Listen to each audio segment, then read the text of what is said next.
রাজশাহীতে এসএসসি পরীক্ষার্থীকে ছুরিকাঘাত।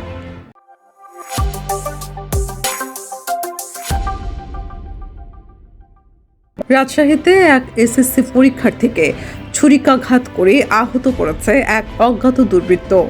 রোববার বেলা 1:45টার দিকে নগরীর মতিহার থানাধীন কাজলা এলাকায় এই ঘটনা ঘটে। আহত ওই শিক্ষার্থীর নাম নন্দিনী ঘোষ।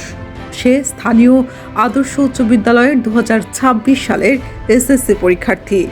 জানা গেছে, রোববার দুপুরে স্কুলে ব্যবহারিক খাতা প্রস্তুতের কাজে এসেছিল নন্দিনী। কাজ শেষে স্কুল থেকে ফিরে যাওয়ার সময় এক অজ্ঞাত ব্যক্তি তাকে ডেকে নিয়ে ছুরিকাঘাত করে পালিয়ে যায়। পরে স্থানীয়রা রক্তাক্ত অবস্থায় তাকে উদ্ধার করে রাজশাহী মেডিকেল কলেজ হাসপাতালে নিয়ে যায়।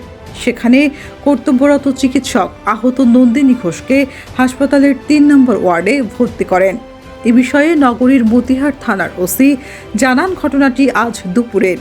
আহত শিক্ষার্থীকে উদ্ধার করে চিকিৎসার জন্য রাজশাহী মেডিকেল কলেজ হাসপাতালে ভর্তি করা হয়েছে।